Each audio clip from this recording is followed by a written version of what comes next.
اللہم صلی علی سیدنا و مولانا محمد و علی سیدنا و مولانا محمد و بارک وسلم وسلم علیہ صلاۃ و سلام علیک یا سیدی یا رسول اللہ۔ ایک سوال یہ ہے کہ اکثر لوگ آپ کو یہ بات کہتے ہوئے سنائی دیتے ہیں کہ اللہ تبارک و تعالی ہماری بات نہیں سنتا یا ہماری دعا قبول نہیں ہوتی۔ ایسا نہیں ہے کہ اللہ تعالی نہیں سنتا یا دعائیں قبول نہیں کرتا، اس لیے کہ وہ خود قرآن مجید میں کہتا ہے کہ مجھ سے مانگو میں دعاؤں کو قبول کرتا ہوں۔ لیکن ہماری دعا قبول کیوں نہیں ہوتی، اس کے پیچھے جو ایک بیسک لاجک ہے اس پہ شاید ہم نے زندگی میں کبھی توجہ ہی نہیں دی کہ ہم اپنے مالک، اپنے پروردگار، اپنے رب سے دعائیں مانگتے ہیں اور بعض اوقات قبول ہوتی ہیں، بعض اوقات قبولیت نظر نہیں آتی، اور بعض تو ایسے لوگ بھی ہیں جو گلہ شکوہ کرتے ہوئے نظر آتے ہیں کہ ہماری اللہ سنتا ہی نہیں ہے۔ اس میں بیسیکلی غلطی ہماری طرف سے ہے، خرابی ہماری طرف سے ہے، ورنہ وہ مالک پروردگار وہ دعاؤں کو سننے والا، قبول کرنے والا، ہمیں موت و حیات، زندگی کی تمام عیش و تعیش سب کچھ دینے والا ہے۔ تو آج جو موضوع ہے وہ اس کی طرف توجہ دلانا جو مقصود ہے وہ یہی ہے کہ اللہ ہماری کیوں نہیں سنتا۔ پہلے ایک مثال سے سمجھیے کہ آپ کو اگر کوئی اللہ تبارک و تعالیٰ بہت بڑی خوشی دے، آپ کا کوئی بہت بڑا انعام نکل آئے، آپ کو کوئی بہت ساری دولت مل جائے، دنیا کی کوئی جائیداد مل جائے، تو سب سے پہلے آپ کس کو فون ملائیں گے؟ مثال کے طور پر اگر آپ کو کوئی بہت بڑا انعام ملا تو آپ سب سے پہلے کس کو فون ملائیں گے؟ تو جواب ملے گا کہ آپ سب سے پہلے اس کو فون ملائیں گے کہ جس سے آپ کو سب سے زیادہ محبت ہو، جو دل کے قریب ہو، جس پر سب سے زیادہ اعتماد ہو۔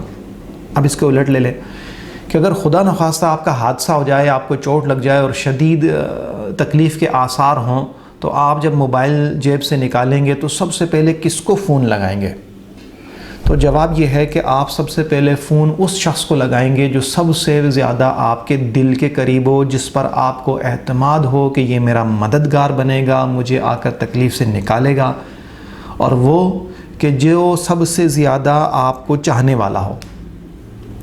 وہ آپ اس کے دل کے قریب ہوں، وہ آپ کے دل کے قریب ہو، اور آپ کا اس پہ اعتماد ہو، اس کا آپ پہ اعتماد ہو، اور آپ کو یہ 100% یقین ہو کہ اس مشکل سے نکالنے کے لیے میرا فلاں دوست، بھائی، رشتہ دار، مرد یا عورت،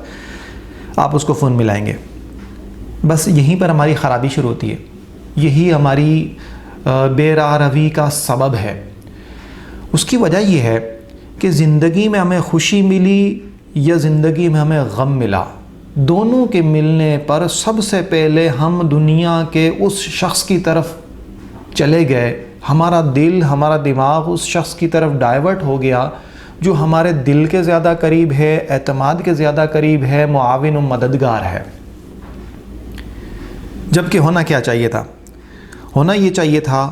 کہ دنیا کا کوئی چھوٹا سا کام ہو، بڑا کام ہو، کوئی حادثہ ہو، کوئی خوشی ہو، سب سے پہلے جس کے ہم بندے ہیں اس مالک کی طرف توجہ کی جاتی۔ مثلا ہمیں خوشی ملی، بہت بڑا انعام ملا، تو موبائل فون کسی سے ملانے کے بجائے سب سے پہلے ایک لمحے کے لیے ہم رکتے اور اس مالک کی طرف ہماری توجہ جاتی کہ یا اللہ تیرا کرم ہو گیا، تیرے کرم، تیری عطا، تیری مہربانی سے میں اس کا اہل نہیں تھا لیکن تو نے مجھے یہ عطا فرمایا۔ اب خوشی کا اظہار مخلوق، پہلے خوشی کا اظہار مالک کے ساتھ، شکر گزاری مالک کے ساتھ، پھر مخلوق کے ساتھ۔ اب اسی طرح آپ کو بہت بڑا کوئی دکھ ملا، تکلیف ہوئی، کوئی مسائل کھڑے ہوئے آپ کے لیے، تو آپ نے سب سے پہلے توجہ اللہ کی طرف کی کہ یا اللہ میں تکلیف میں آ گیا، مجھے مصیبت آ گئی، پریشانی آ گئی، اب اس ساری مصیبت، تکلیف اور پریشانی کا حل تو نکالے گا، لہٰذا پہلی توجہ مالک کی طرف۔ اس بات پر میں ایک دلیل دے دوں کہ ہم دعائیں معصورہ جو پڑھتے ہیں، جتنی بھی ہماری دعائیں ہیں جو نبی پاک صلی اللہ علیہ وسلم نے ہمیں عطا فرمائیں، آپ دیکھیے ان دعاؤں میں جہاں دیگر بہت سارے اسرار و رموز ہیں، وہاں ایک قیمتی بات جو میں نے سمجھی وہ یہ ہے کہ آپ دیکھیں جب دعائیں معصورہ کی کوئی کتاب اٹھاتے ہیں آپ، تو اس میں ہم دیکھتے ہیں کہ حضور نبی پاک صلی اللہ علیہ وسلم نے کھانا کھانے سے پہلے بھی دعا، کھانے کے بعد بھی دعا، سواری پر چڑھنے کی پہلے کی بھی دعا، سواری پہ بیٹھ گئے اب منزل پہ اترنے کی بھی دعا، دودھ پینے سے پہلے کی بھی دعا، دودھ پینے کے بعد کی دعا، سونے سے پہلے کی بھی دعا، سونے کے بعد کی بھی دعا۔ تو اس دعا میں جو نقطہ میں سمجھا وہ یہ کہ نبی پاک صلی اللہ علیہ وسلم ہمیں زندگی کے ہر چھوٹے بڑے کام سے پہلے ایک توجہ اللہ کی طرف توجہ دلا رہے ہیں کہ ہم سونے سے پہلے بھی توجہ اللہ کی طرف، اور جب سو کے اٹھیں پہ تو بھی توجہ اللہ کی طرف، کھانا کھانے سے پہلے بھی توجہ اللہ کی طرف، کھانا کھانے کے بعد بھی توجہ اللہ کی طرف۔ اگرچہ ان کے الفاظ مختلف ہیں، ان میں دعاؤں کے آداب مختلف ہیں، لیکن ایک بیسک لوجک سب میں جو ہے وہ مشترک ہے، وہ یہ ہے کہ توجہ اللہ۔ معلوم ہوا، جو حاصل ہوا وہ یہ ہوا کہ ہم سارے کاموں سے پہلے، حتیٰ کہ ایک چھوٹی سی چیز، مثلا آپ کو ٹماٹر لینے گھر سے باہر جانا ہے، انڈے لینے گھر سے باہر جانا ہے، تو گھر کے دروازے پر قدم رکھتے ہوئے 1 سیکنڈ کے لیے رک جائیے اور اللہ کی طرف توجہ کی، یا اللہ ٹماٹر لینے جا رہا ہوں،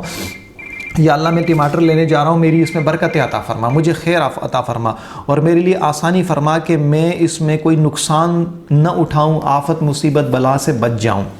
اسی طرح کوئی آپ اہم کام کرنے جا رہے ہیں، نوکری پہ جا رہے ہیں، تو 1 لمحے کے لیے دروازے پہ رک جائیے اور جانے سے پہلے آپ کہیں کہ یا اللہ میرے بیوی بچے میرا گھر بار تیرے حوالے، اور میں گھر سے نکل گیا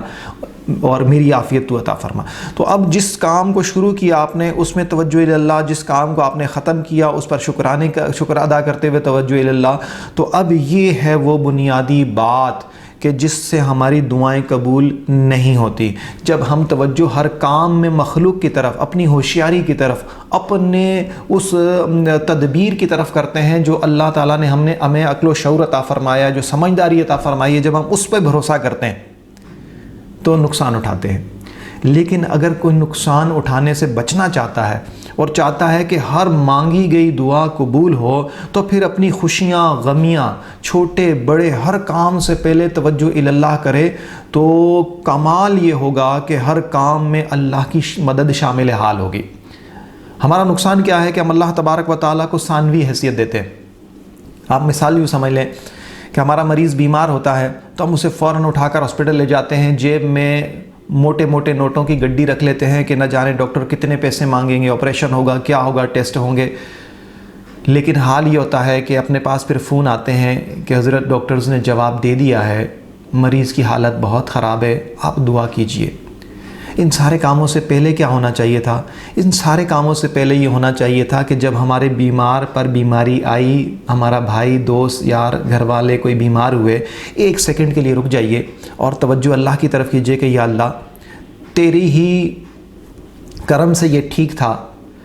اور تیرے ہی حکم سے یہ بیمار ہوا ہے، اب اس کی شفا بھی تیرے پاس ہے، ہم کہاں لے جائیں، کدھر لے جائیں، کس ڈاکٹر کے پاس، حکیم طبیب معالج کے پاس لے جائیں،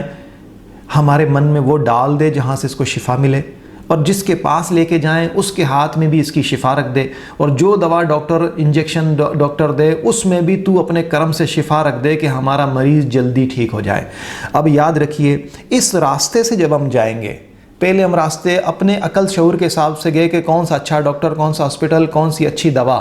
لیکن اب ہم رب کے راستے سے گئے کہ پہلے رب سے دعا مانگی کہ یا اللہ اس کو کرم کر دے، اس پر آسانیاں فرما دے۔ اس راستے سے جانے کے بعد جب ہم منزل پر پہنچیں گے تو یاد رکھیے کمزور ڈاکٹر بھی علاج کر دے گا، تھوڑی سی دوا بھی علاج کر دے گی، اور تھوڑا سا ٹریٹمنٹ بھی اس مریض کو ٹھیک کر کے واپس ہمارے گھر پہ بھیج دے گا، اس لیے کہ اس میں اب مدد اللہ کی شامل ہو گئی۔ تو ہم نے اول حیثیت ہر کام میں اللہ کو دینی ہے، ثانوی حیثیت جو ہے وہ اپنی عقل شعور یا دنیاوی اسباب کو دینی ہے۔ پھر اگلی بات یہ کہ ہر وقت ہماری توجہ کا مرکز، جس طرح میں نے مثال دی کہ ہماری توجہ کا مرکز دنیا اور دنیا دار اور وہ لوگ ہیں جو ہمارے اسباب ہیں، ہم ان پر توجہ دیتے ہیں، جبکہ مسبب الاسباب پر توجہ نہ ہونے کی وجہ سے دعائیں قبول نہیں ہوتی۔ اگلی بات کہ جب ہم اپنی عقل اور شعور اور تدبیر کے گھوڑے دوڑاتے ہیں تو ہمیشہ فیل ہو جاتے ہیں کہ عقل تدبیر اور یہ ساری فہم و فراست فیل ہو جاتی ہے، رب کی تدبیر جیت جاتی ہے۔ اور پھر آخری بات یہ کہ ہم جب اللہ تبارک و تعالیٰ کی طرف سے پیدا کیے گئے، اس نے مالک نے ہمیں پیدا فرمایا تو اپنے کرم سے ہمیں بہت کچھ عطا فرمایا، تو ہمیں اس پہ راضی رہنا چاہیے۔ جب ہم اس پہ راضی نہیں ہوتے، حل میں مزید کے نعرے لگاتے رہتے ہیں، تو پھر ہماری دعائیں قبول نہیں ہوتی۔ اب آخری بات اس بات پہ کہتا ہوں، ختم کرتا ہوں کہ اگر میں اور آپ چاہتے ہیں کہ ہماری ہر دعا ہر وقت قبول ہو، تو ہمیں پہلی توجہ ہر وقت اور ہر لمحے اپنے مالک کی طرف کرنی ہوگی کہ جس سے ہمارا ہر وقت کا ہر چیز کا تعلق، ایک چھوٹی چیز سے لے کر بڑی چیز تک کا تعلق جب اللہ سے ہوگا، تو جب کبھی ہم پکاریں گے اس کو، تو چونکہ وہ جانتا ہے، مانتا ہے وہ جانتا ہے ہمیں کہ یہ ہر چیز میں میری طرف توجہ کرتا ہے تو وہ ضرور ضرور ہماری دعا کو قبول کرے گا۔ ایک آخری بات عرض کرتا ہوں کہ اورنگزیب عالمگیر بادشاہ ایک مرتبہ بڑے اچھے موڈ میں تھا، دربار میں بیٹھا تھا، تو خوشی کے عالم میں اس نے سارے درباریوں کو کہا کہ آج اس وقت دربار میں جو کچھ ہے سب کا سب میں نے تحفتاً تم لوگوں کو دیا، جو جس چیز پر ہاتھ رکھے گا وہ چیز اسی کی ہوگی۔ کسی نے گھوڑوں پہ ہاتھ رکھیا، گھوڑا اس کا ہو گیا، کسی نے زیورات پر ہاتھ رکھا، زیورات اس کے ہو گئے، کسی نے صوفے پہ ہاتھ رکھا، صوفہ اس کا ہو گیا، کسی نے کسی قیمتی چیز پر ہاتھ رکھا، اس کی ہو گئی۔ ایک بڈھی عورت، کافی ضعیف العمر عورت اٹھی اور اس نے جا کر دست شفقت بادشاہ کے سر پہ رکھ دیا۔ بادشاہ مسکرایا اور کہا کہ بڑی بھی، آپ کو کسی قیمتی چیز پہ ہاتھ رکھنی چاہیے تھی، وہ قیمتی چیز آپ کی ہو جاتی، تو آپ نے میرے سر پر ہاتھ رکھا، اللہ تعالیٰ آپ کو برکتیں دے۔ تو وہ بوڑھی عورت بڑے کمال الفاظ کہنے لگی کہ یہ سارے لوگ نادان ہیں، انہوں نے ان چیزوں پر ہاتھ رکھا جن کی ایک معمولی قیمت ہے۔ میں نے بادشاہ پہ ہاتھ رکھا کہ تم نے کہا تھا کہ جو اس دربار میں جس چیز پر ہاتھ رکھے گا وہ چیز اس کی ہوگی، تو میں نے اپنا ہاتھ بادشاہ کے سر پہ رکھ دیا کہ جو کچھ بادشاہ کی ملکیت میں ہے اب وہ سب میرا ہو گیا۔ بادشاہ مسکرایا اور کہنے لگا کہ بی بی اماں، تم نے بڑی ٹھیک بات کہی، اور جو میں نے کہا میں اس پر قائم ہوں۔ آج جو کچھ میرا ہے وہ سب کچھ تیرا ہے۔ تجھ سے تجھی کو مانگ کے مانگ لی ساری خدائی، 100 سوالوں سے یہی ایک سوال اچھا ہے۔ اللہ تعالیٰ ہمیں عقل سلیم عطا فرمائے اور مالک اپنی محبت اور اپنی توجہ ہم سب کو عطا فرمائے۔ آمین بجاہ النبی الامین صلی اللہ علیہ وسلم۔